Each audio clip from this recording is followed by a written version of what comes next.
In this new segment of Advisor Revelations, the DPL team will discuss how to evaluate new solutions and address current challenges and the strategies that can help you grow your firm and AUM.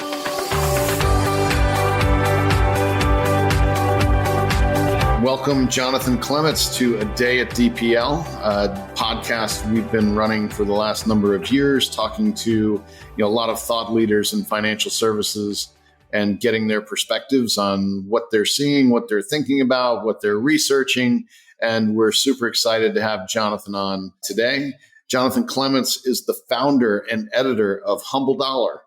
He is also the author of a handful of personal finance books, including My Money Journey, which is his latest, and How to Think About Money. He's also quite familiar with financial advisors as he sits on the advisory board for Creative Planning, which is one of the country's largest independent advisory firms. So welcome, Jonathan. David, it's great to be on your podcast. I'm looking forward to a great conversation. Terrific. As you can tell from the name of my firm, I'm horrible at naming. Just DPL, Financial Partners, completely non-creative. So tell me a little bit about HumbleDollar. How did you come up with the name? And tell me what you cover there. So HumbleDollar came into being right at the end of 2016. And prior to that, I had blogged every week or so on a website, jonathanclements.com.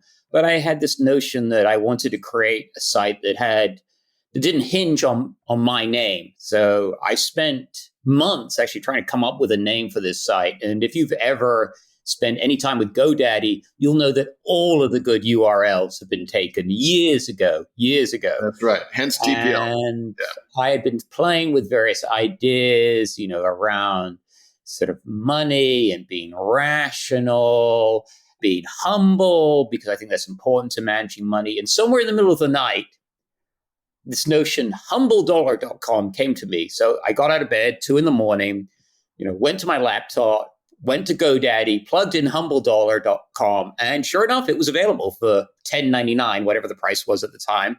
And that's how I ended up with the name. And in the years since, the website has evolved. Initially, my goal was just to blog myself, maybe once a week, maybe have a few other people blog. But the primary reason for launching the site was to take this annual financial guide that I've been putting out and just putting it on the web and making it freely available. I didn't have aspirations much larger than that. But in the years since, the website has taken on a life of its own. I mean, today, I'm typically putting up, 1 or 2 pieces of content every day. The amount of traffic has gone from, where I have, maybe a couple of thousand page views in a day to today where pretty much every day I'm seeing, 10 to 20,000 page views on the site. It has taken on a life of its own, and it's sort of the beast that has eaten my life. I would actually like to be more retired than I am, but instead I end up working these very long days just to keep the site going. Yeah, that's terrific. A victim of your own success. Unfortunately, yes. Yes, that can happen. So tell me about you mentioned the part of the start of that blog was your annual financial report. Tell me, what was that about and how did that lend itself to the blog? So let me just go back in time a little bit, David. Yeah. As some listeners will know, I spent 20 years at the Wall Street Journal. And then for 6 years, I was on what my old reporter friends recall the dark side. I spent 6 years at Citigroup, where I was director of financial education for the wealth management business. So essentially, I've dealt with the financial world from 2 different angles, from the inside and from the outside, which gives me, I like to think, a unique perspective. Anyway, having worked at Citigroup for 6 years and got to the point where I was really sick of dealing with legal and compliance, probably something that your listeners are also well used to, I decided to strike out on my own. I did a variety of things. I taught personal finance at the college level for a while. I worked on a financial startup. I did a couple of books. I got involved with creative planning. And in the course of all this, I also put out this annual financial guide. I did it a couple of years in a row. And then I realized that technology was really passing me by. I mean, I could only update this book once a year, and it really needed to be updated continuously. And that's when I decided, okay, I'm going to throw this onto the web. And that's how HumbleDollar was born initially. That's terrific. That's neat. So now you've released a new book. You've got, any number of books, in publication, but My Money Journey is your latest. Can you tell me about kind of the journey to My Money Journey? So one of the things that HumbleDollar has become well known for is people writing about their own finances. So the site has a crew of perhaps 50 amateur writers. Most of them are just everyday Americans who have a keen interest in personal finance. There are some financial advisors who write for the site. But in terms of the everyday investors who write for the site, one of the things that I say to them all the time is you may not be an expert on the financial world, but you are an expert on your own life. So if you talk about what you've done personally with your finances, you can do so with some authority. And as a consequence, one of the things that has come out is that we've run a series of essays, which I now fall under the rubric of My Money Journey, where people describe their financial journey, how they went from their early adult years to a financially secure retirement. For the book, what we did is we took 30 of those essays and put them between two covers and created what I think is a pretty compelling read about how people do reach financial independence.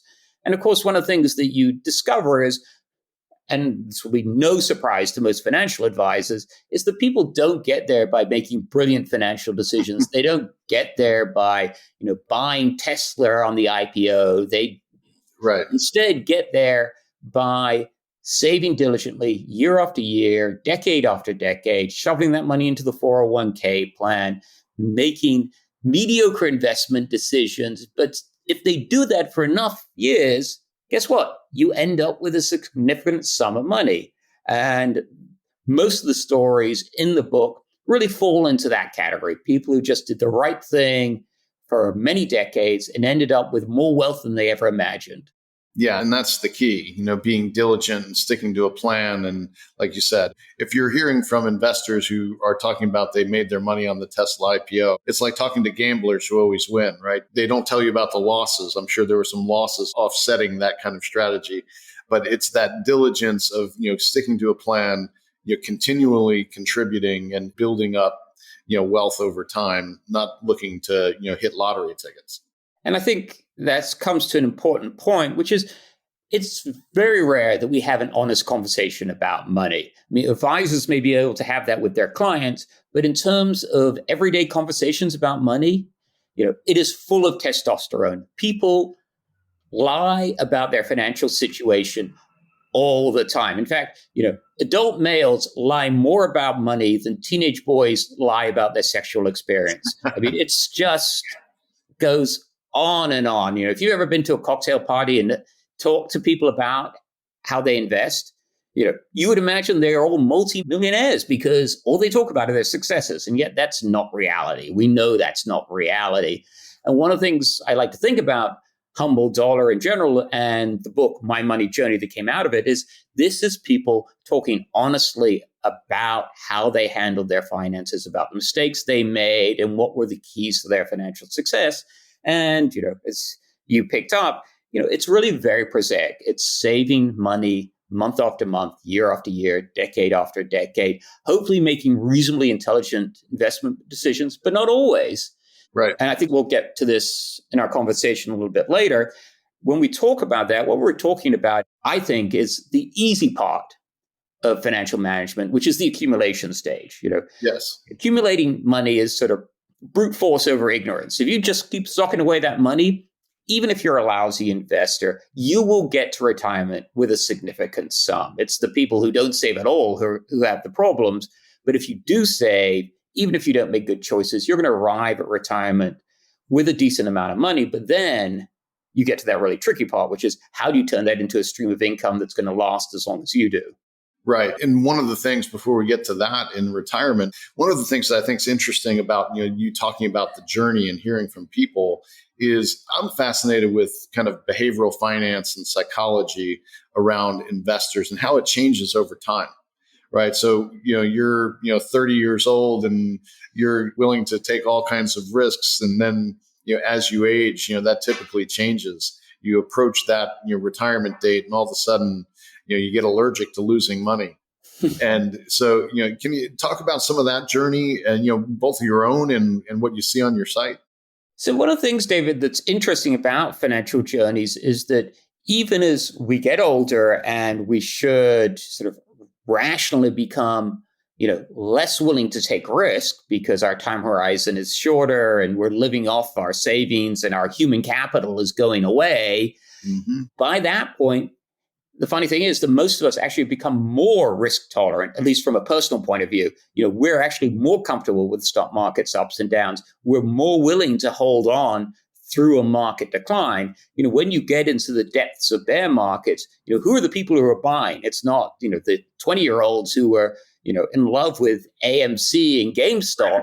The people who are buying stocks at the bottom are the old farts like me who have been through some market cycles and realize that this is the time when you should be buying. The problem is, at that point, there's limited value to that knowledge because you can't go all in on stocks when you're age 65. You need to have some money set aside to pay for your living costs in the years ahead. So you may be, from a personal point of view, more risk tolerant at that juncture, and yet objectively, you should be less risk tolerant. Let's transition to retirement a bit. I mean, somebody told me once upon a time, as all these, robo-advisors were the rage, a number of years ago, that, on the accumulation side, like you said, it's relatively straightforward. If you do the right things, if you save money, you invest it, you kind of let it ride, stay the course, and you can get a reasonable outcome. And so along those lines, like the development of a robo-advisor, I was told is, some number of thousands of lines of code to create a robo-advisor.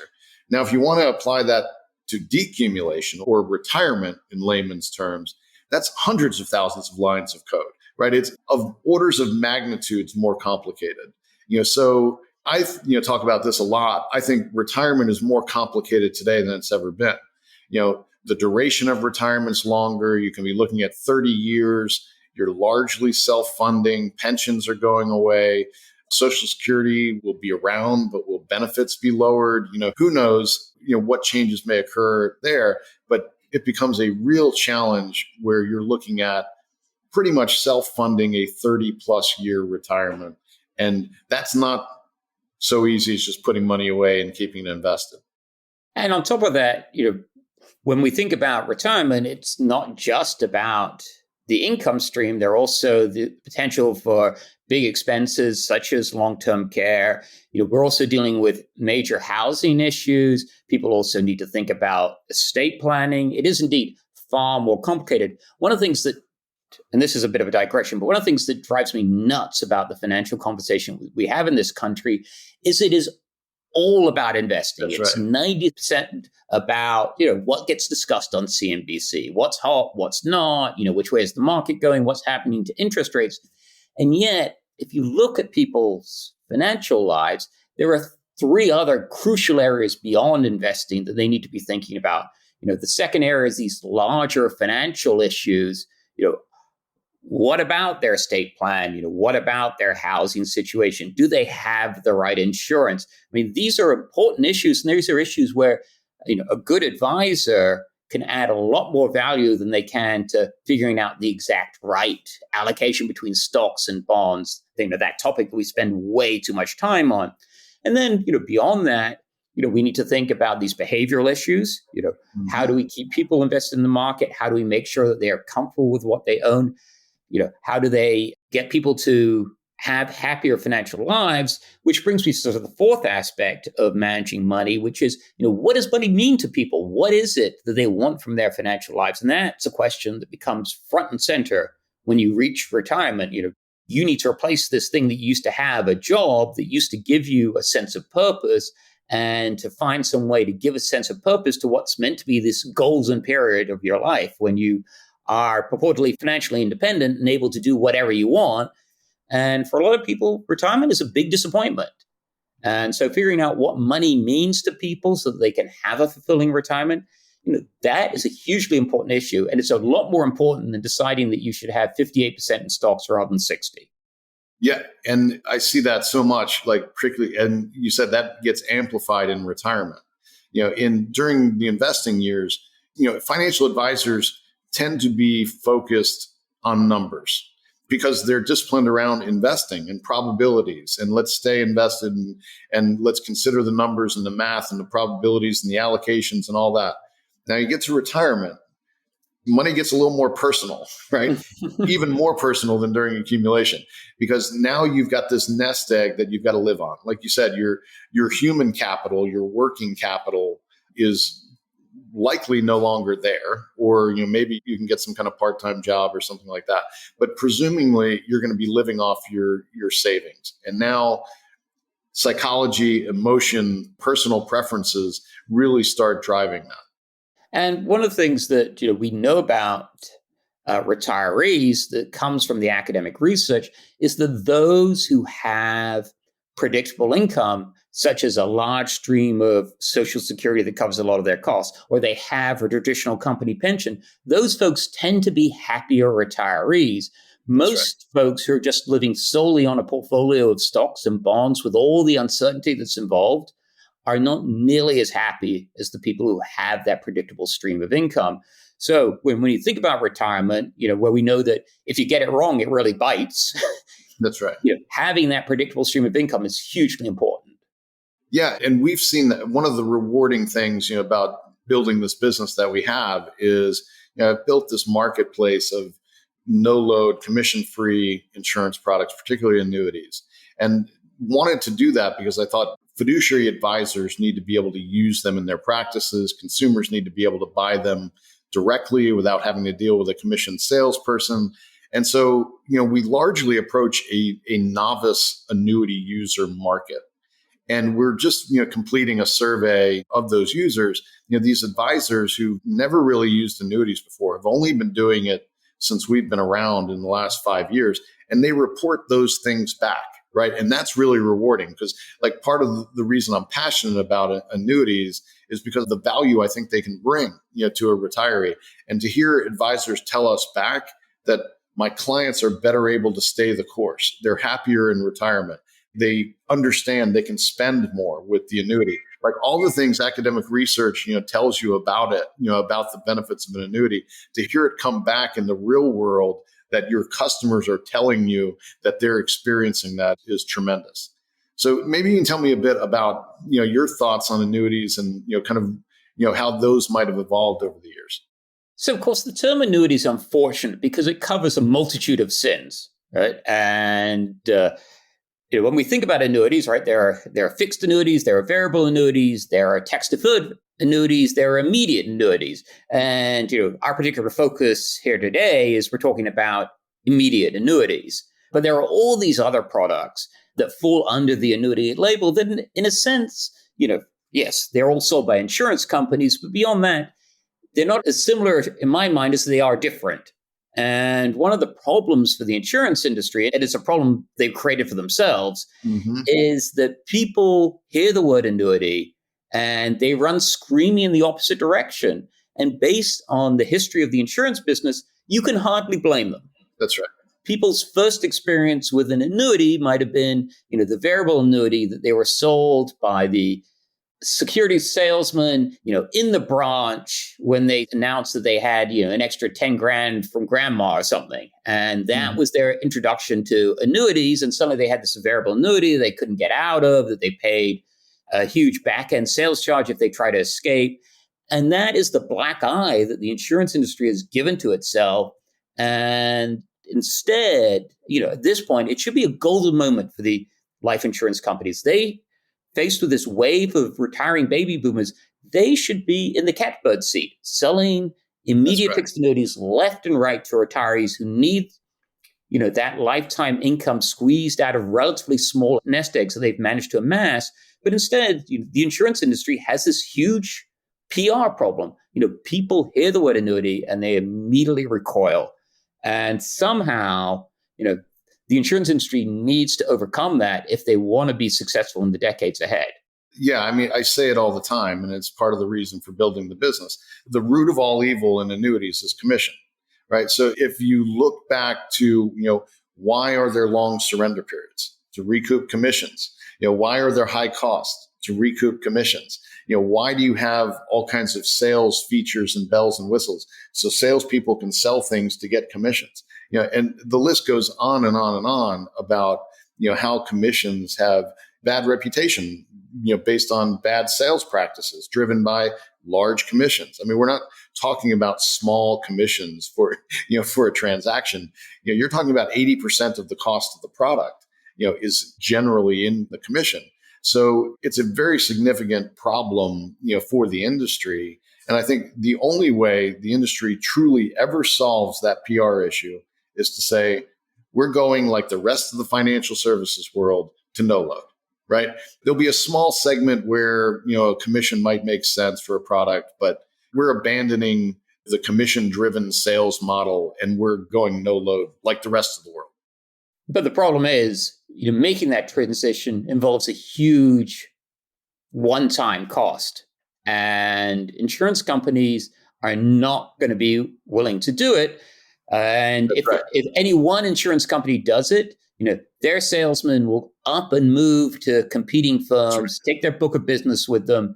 I mean, it will be, from a company point of view, a disaster. Yeah, they're beholden to their existing distribution. When I was at Citigroup, I mean, it's a different situation, but in a sense similar. When I was at Citigroup, they were trying to move these traditional stockbrokers over to becoming fee-only financial advisors. Mm-hmm. And the advisors hated it. Some of the biggest producers left. They went to Morgan Stanley. They went to Smith Barney, wherever they went. Yep. It was a disaster from a financial point of view in the short term for the company, but it was the right thing to do. And it was the way to get the business on a long-term sustainable trend. I mean, you've seen this also on the, among fee-only financial advisors. I mean, they've, taken business away from the big brokerage firms for decades now. And the big brokerage firms are hamstrung because they need to keep their sales force happy. And making everybody drop commissions and become fee-only is just going to make the advisors leave. That's so right. I understand the business dilemma, but you're absolutely right, David. I mean, the way the business should go and where the future is with no-load products, and the companies that focus on that market are going to be the ones that succeed in the years ahead. So transitioning a little bit to, talking about, advisors and clients, we largely serve an advisor market. We do, handle a lot of, consumer direct transactions where consumers, find out about us. We do a little advertising. So we have a direct business, but mostly it's financial advisors. So, one of the things, and we're talking about retirement and how much more complicated and so many different variables in retirement and factors to consider. What's your advice to advisors and how they start to transition their conversations or their dealings with their clients as they approach retirement? I think there are a number of different points that are worth making with clients. The first one is to talk about how if you have this predictable income, you're going to be a happier retiree. You don't have to spend all day worrying about, what's going on with interest rates and what's going on with the Dow. You can have that comfort of knowing that you're going to get this paycheck delivered into your checking account every month, thanks to this immediate annuity that you're buying. And that is a powerful thing. The second thing I would say to a client is, remember, we're not buying a single product here. What we're doing is designing your financial life. And one of the things that happens when you put in an immediate fixed annuity into a portfolio is it frees you to do different things with the rest of the portfolio. So let's say you have enough lifetime income between Social Security and an immediate fixed annuity to cover your fixed living costs. That suddenly gives you substantial freedom to invest the rest of your money in some much more aggressive way. So for instance, if you've got money that you want to leave to your kids or grandkids and you want to see it grow over the years ahead, thanks to the lifetime income from Social Security and an immediate fixed annuity, you can be much more aggressive with the rest of that portfolio. And the result is that even if you made that big one-time investment into an immediate fixed annuity, you can more than make up for it in the decades ahead, thanks to the higher growth in the rest of your portfolio. And in a sense, it may be a great way to supercharge your portfolio because you are free to take more risk. That's right. And that's, again, one of the results we heard back in the survey is not only it's great to hear advisors say, hey, okay, I get that. I get the logic of that. But now I present it to my customer and we hear back in the survey, the customer's, more comfortable, because again, they've got that security of the guaranteed income that can bring them that peace of mind of not worrying about the market and be able to take a little more risk, with the rest of the portfolio. And the other benefit is you can fund that income need because of the characteristics of the annuity with fewer assets. So it doesn't take as much to fund that need. And so then there are more of the client's assets to invest in those strategies. So, obviously, the big fear is that somebody's going to buy this immediate fixed annuity or they're going to delay Social Security and then they're going to go under the bus tomorrow, right? That is the big fear.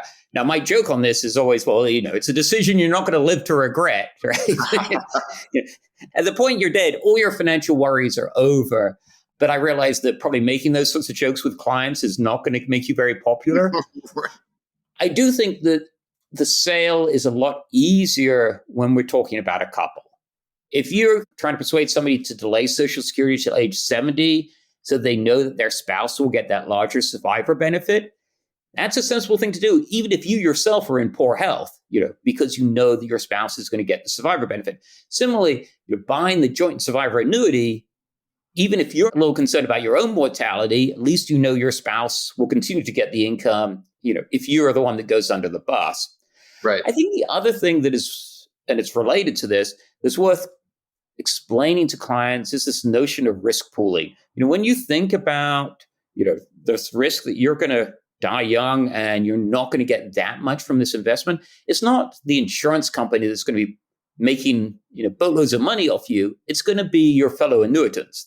Right. In a sense, you are the beneficiary of anybody who dies young, and they will benefit if, unfortunately, you don't make it to, whatever the break-even age is for an immediate fixed annuity, maybe, 83, 84, depending on when you buy and interest rates and so on. So, this risk pooling notion, I think, makes buying annuities seem somewhat more palatable. You are not actually enriching some nasty insurance company by buying this product. Right. The insurance company isn't in the business of taking risk on your life expectancy, right? They're pooling all that risk and then they're taking their percentage out of the assets that get invested into that.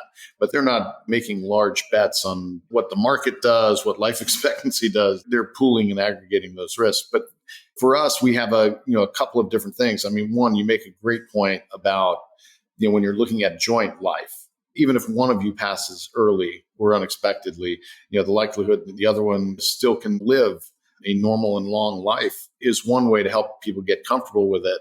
The other is, we have other products that, again, once we take the loads out, we have some pretty straightforward products that if you don't want to give up that lump sum, sometimes people can't get over that. They're still really good competitive products that can provide a good stream of income in the same way. And then there are other features with those products like period certain. So you make sure you're going to get paid for at least 10 years or whatever it is. You give up a little bit on the payout rate, but you might get the peace of mind you're looking for, with some of those features. And one of the things that, I've never been a salesman and I'm not sure the way this would sell a client, but one of the things about annuitization is that the academic world is all in favor of it. They understand the value of risk pooling, and they also understand that with a plain vanilla immediate fixed annuity, these are actually not expensive products. Certainly there are, variable annuities out there, equity index annuities with horrendous internal expenses, either explicit or not. But when it comes to immediate fixed annuities, the analyses that I've seen have been that these are a relatively low-cost product. If somebody buys one of these products, they are not getting taken to the cleaners, despite what they might imagine, because they've heard all these horror stories about equity indexed annuities and about variable annuities. That's right. So, for us, along with the creation of low-cost, no-load products, we give technology that enables you to compare. Right. So in what you're saying, is true for those income annuities because they're so easy to compare. right? It's like, what's the payout rate? What's the rating of the country? What company? What's the payout rate? So it makes it really easy to compare. So if you're the insurance carrier, you can't get greedy about those internal expenses because it's very easy to compare. So we try to bring that same capability to other product types where we can give you the technology, which makes it super simple to compare the potential outcomes of the products based on their costs and their payout rates. So again, we're giving, whenever you shed light and give information, you then make, I think, a more competitive world. And that's one of the other goals you have for DPL. Insurance carriers with super simple products have really lived in a competitive world. In the other products, not so competitive because it's super hard to compare them. But we're trying to take that away. So, David, a couple of things that I think about as I look ahead to my retirement. So I'm at the point where I still earn enough to cover my living costs, and I haven't done any annuitization yet, but I am indeed planning to do it. And two things that I keep in mind. One is that you don't have to make a single decision on one day to annuitize X hundred thousands of dollars. And in fact, my plan, when I think about my own finances, is to buy a series of immediate fixed annuities over time. Mm-hmm. And that allows me to do a couple of things. One is, I can buy knowing that, even if the interest rates are not that favorable now, maybe they'll be more favorable 2 years from now. So I sort of average in. Yep. It also allows me to diversify across insurance companies. Yes. Never say never, but, it could be that the insurance company you invest with does get into financial trouble. And while there are these state guarantee funds, you'd rather not go down that road. So by buying over time, not only can you spread the interest rate risk, you can also spread the credit risk across different insurance companies.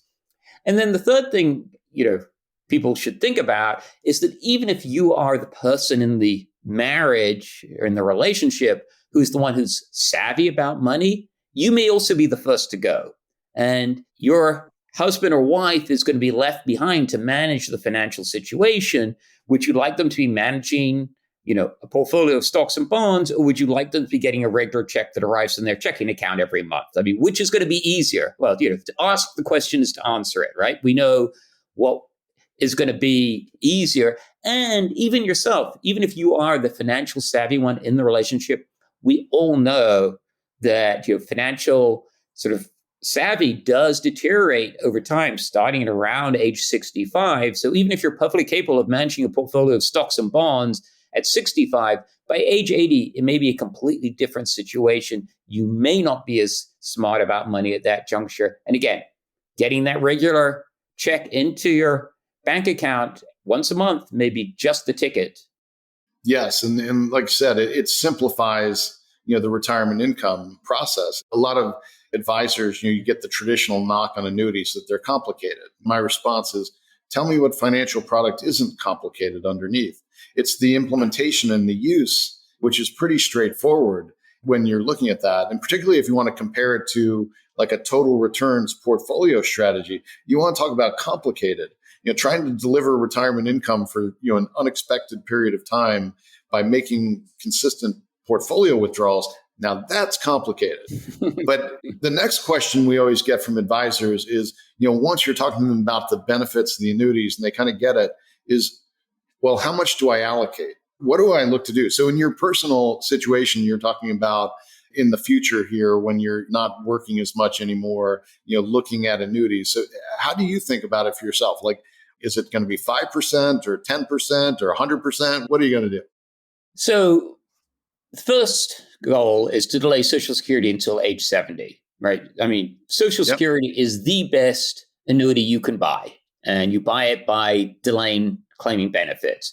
So there is the goal of waiting until age 70. And so, I know one of your questions was about, buying an annuity that'll just bridge that gap from retirement until age 70. And I think that's a reasonable strategy, a good way to use an immediate fixed annuity. I don't think it's as powerful because the thing about an immediate fixed annuity to me is that it's lifetime income. That's right. And, just using it for a fixed period of time doesn't seem quite as compelling, but that's certainly a use. But when I think about how much to annuitize, so one, delaying Social Security is going to involve running down assets in the meantime while you delay. I think it's worth doing that so that you get that lifetime income starting at age 70. And then on top of that, I at least would like some additional income in part so that I do cover my fixed living costs. So I want to know that, whatever goes on in the financial markets this year or next, I'm going to have enough money coming in to pay the bills. Right. And maybe more than pay the bills. It depends what your bills are, right? My bills are travel, restaurants that probably charge too much and so on. But I want to be able to continue doing all that no matter what's going on in the stock market. So I want enough money from Social Security and from my immediate fixed annuities in retirement to be able to do that and not worry. And I think that sum, covering your fixed living costs and, certain amount of discretionary spending is the way to go. Yeah. And that's, generally what our response is, what are your clients' essential expenses? And essential, as you say, is defined individually. For everyone, I'm sure it's housing, healthcare, food, stuff like that. Travel, golf for me. I want my golf as long as I'm physically able, those kind of things. But, it's personalizing that, allocation to cover, what's going to give your client peace of mind and enjoyment in their retirement is often what they want covered by essential income or guaranteed income. And just another thing worth mentioning here, David, is from an advisor point of view, there is, as an academic would say, there is an agency issue, which is, you don't want to be the advisor who has the client who is running out of money. Right. And if you have persuaded your client to delay Social Security, and if you have persuaded them to annuitize a part of their portfolio, you know that they will have lifetime income. So as bad as things get in the financial market, or as bad as they are at controlling their own spending, you know that they will have this stream of income. And that's going to be a much easier client conversation to have when they're age 80 and their portfolio of stocks and bonds is looking a bit thin, saying, hey, well, all right, your portfolio over here doesn't look that great, but you do have this annuity income and you did delay Social Security, so you still have enough to cover the basics. Than the person who took Social Security early and never annuitized. That's going to be a much tougher conversation. And I, for one, would not want to be that financial advisor. Right. One of my pet peeves with financial advisors, too, along those lines is, I hear, a couple of things. One, I've never had a client run out of money. And my question is, well, how many people have you managed their money from, say, age 50 to 95? The answer is zero. You've never actually managed a person, before and through retirement. So it's kind of a flippant answer, when they're talking about guaranteed income. And the other is, I'll just manage their expenses. And if the market's going up or down or whatever, I'll just manage their expenses. One, that may be not desirable to your client, but also may not be possible. You're kind of insinuating a level of control that you don't have. Yeah, I think being an advisor in the decades ahead with the aging of the baby boomers is going to become an increasingly messy business. I mean, we've already sort of started to see hints of this with issues of, what does an advisor do when they get concerned that, maybe a client is the subject of, theft from family members, when they feel that they are no longer competent, these issues are only going to get worse going forward. It's going to be a mess. And to the extent that a client has, regular predictable income, it's not going to be as big a mess. So this will be maybe a good transition to help us start getting wrapped up. We could talk about this all day. I'm very much enjoying this. But I mean, you've spent a lot of time in financial services and observing and writing and researching. What do you see in the years ahead? What changes do you see? What should be people and advisors be thinking about and expecting? So I think going back, David, the financial industry has actually improved vastly over the time that I've been covering the business, which has been almost 4 decades. I'm embarrassed to admit. When I started writing about, the business, commissions were huge, mutual funds had 8.5% loads. An advisor never talked about things like when you claim Social Security or, you should go and get a will or, it was a mess. And in the decades since, the array of products available to investors have proliferated. That's not good to the extent that it creates more confusion, but it does mean that there are many more tools for the skilled advisor and for the skilled individual to use to improve their finances. And we've also seen costs come down in most areas of the financial world. I mean, when you can go out and buy, an S&P 500 fund and pay a couple of basis points for it, I mean, that's extraordinary. You go back to the mid-1980s, and I think even at that point, Vanguard was charging 40 basis points for its S&P 500 index fund. Yep. We've seen extraordinary changes, except, alas, on the insurance side of the business. On the insurance side of the business, there's still a lot of products with, enormous expenses. So, I think that you are, I hope, at the sort of the sweet spot here of where there will be big changes in the years ahead. And there should be, because this is an area, annuitization, taking portfolios and turning them into a stream of income that is of growing interest to the general population and will only become more so as the boomers get older. The big change I think that we will see in the next decade or so is, a rethinking of what exactly retirement is.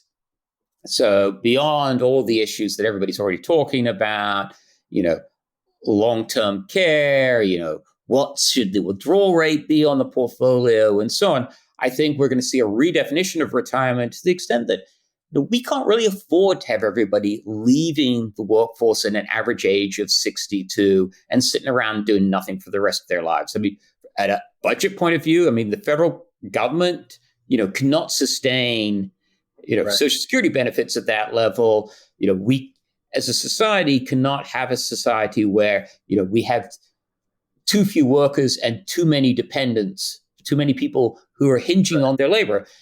You can have all the stocks and bonds in the world, you can have all the money you want in the bank, but if there are not the people to produce the goods and services that you want to buy with that money, something's going to go wrong. And that thing that's probably going to go wrong is much higher inflation. So what we will see, I think, in the decade ahead is more and more people staying in the workforce for longer, or those who are retired looking to work part-time in retirement. I think we're going to see companies change the way they behave so they retain older workers. They can design jobs that have more flexible hours that can be done from home, that are not as physically strenuous, because they will want these workers. They will need these workers.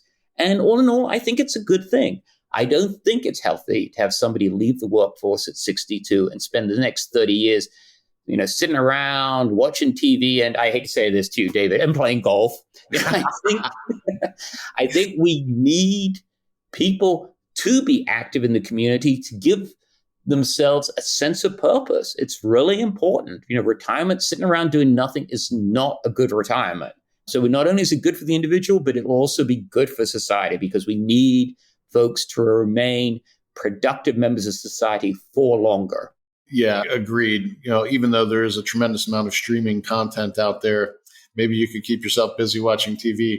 The point is tremendous. We can't have too few people supporting too many, too few workers supporting too many retirees, puts too much pressure on the system all around. Well, any parting thoughts, Jonathan? This has been a true pleasure, and I've really enjoyed the conversation.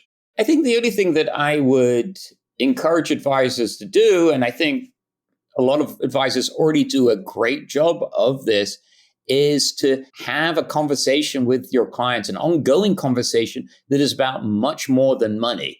Because in the end, money is just a tool. Money is a tool to lead a better life. And to the degree that you know your clients really well, what they're passionate about, what they're frightened about, you can be a better advisor. I mean, this connection between money and the rest of our lives, is another area that I think we're going to explore in great detail in the decades ahead. We've had the revolution caused by behavioral finance. We've had the revolution that's been caused by all the research on money and happiness. I think this whole area of the psychology of money and how to make people happier with their financial lives and to help them to get more out of the money that they amass is going to be hugely important. And advisors, good advisors, have an opportunity to deliver enormous value to their clients by focusing on this area. And if they do, then clients will be lining up to work with them.